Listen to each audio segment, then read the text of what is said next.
Hello friends, welcome to my channel super Saheliya. हूँ छुं प्रीति Patel. Friends, recipe शुरू करता पहला આપણે બધા વેજીસ કટ કરી લીધા છે। તો ટામેટા છે કાપેલા, વટાણા છે, કાજુ, લીલા મરચાં, લીમડી, ધાણા અને આદુનો કટકો। તો સરસ પાકું લાલ એક આખું મોટું ટામેટું મેં લીધું છે।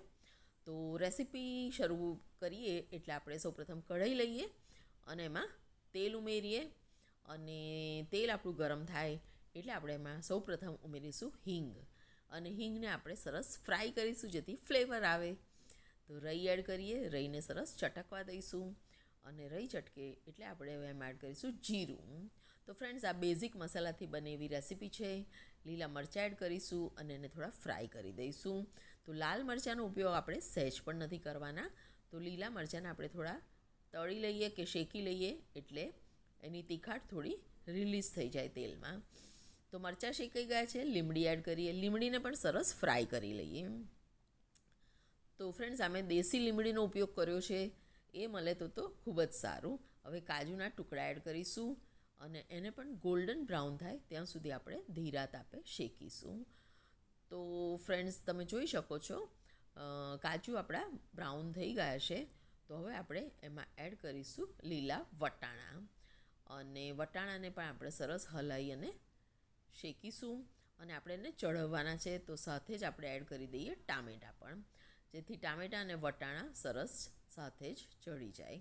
હા ફ્રેન્ડ્સ, આપણે કોઈ શાક નથી બનાવતા, આપણે એક સરસ બ્રેકફાસ્ટ બનાવવા જઈ રહ્યા છીએ। તો આ એવો બ્રેકફાસ્ટ છે કે તમે એને ડિનરમાં પણ એનો ઉપયોગ કરી શકો છો, કારણ કે આપણે ડિનરમાં લગભગ હલકું ફૂલકું જ ખાતા હોઈએ છીએ। તો ટામેટાં એડ કરી દીધા। તો હવે આપણે ટામેટાં અને વટાણાને ચઢાવવા માટે થોડું મીઠું એડ કરી દઈએ જેથી તે ફટાફટ ચડી જાય। તો થોડી વારમાં જ ટામેટાં આપણા બરાબર ગળી જશે। તો ચાલો આપણે એને થોડી વાર ઢાંકી દઈએ જેથી વટાણા પણ ચડી જાય। તો ઉપર થોડું પાણી એડ કરીએ એટલે વટાણા અને ટામેટાં સરસ એકરસ થઈ જશે। તો 10 મિનિટ પછી મેં ખોલ્યું, તમે જોઈ શકો છો કે ટામેટાં એકદમ ગળી ગયા છે અને વટાણાનો કલર પણ ચેન્જ થઈ ગયો છે અને ચડી ગયા છે। તો હવે આપણે એમાં એડ કરીશું 2.5 થી 3 વાટકી જેટલી ઓટ્સ। હા ફ્રેન્ડ્સ, આ ઓટ્સ છે જે ખૂબ જ હેલ્ધી છે હાર્ટ માટે। તો આને તમે દૂધ સાથે પણ ખાઈ શકો છો, નહીં તો આ રીતે ઉપમા બનાવીને પણ તમે એનો ઉપયોગ કરી શકો છો। તો ઓટ્સ એડ કર્યા પછી બધું સરસ આપણે હલાવી દઈશું। ઓટ્સને ઝાઝા શેકવાની જરૂર હોતી નથી। થોડી હળદર એડ કરીએ જેથી કલર સારો આવે અને હળદર is good for health too. તો ચાલો બધું સરસ મિક્સ કરી દઈએ। તો ફ્રેન્ડ્સ, બસ આટલું થાય શેકાઈ અને તમે એને ડબ્બામાં કાઢી લેશો અને ફ્રીઝમાં મૂકશો તો ફરી તમે આનો ઉપયોગ કરી શકશો। ફરી તમે જ્યારે બનાવશો ત્યારે તમારે એમાં ગરમ પાણી જ એડ કરવાનું રહેશે। તો સરસ શેકાઈ ગયું છે, આપણે એમાં 3 ગ્લાસ ભરીને પાણી એડ કરીશું। તો તમે જોઈ શકો છો કે સરસ આપણી ઓટ્સ ઉપમા રેડી થવા આવી ગઈ છે।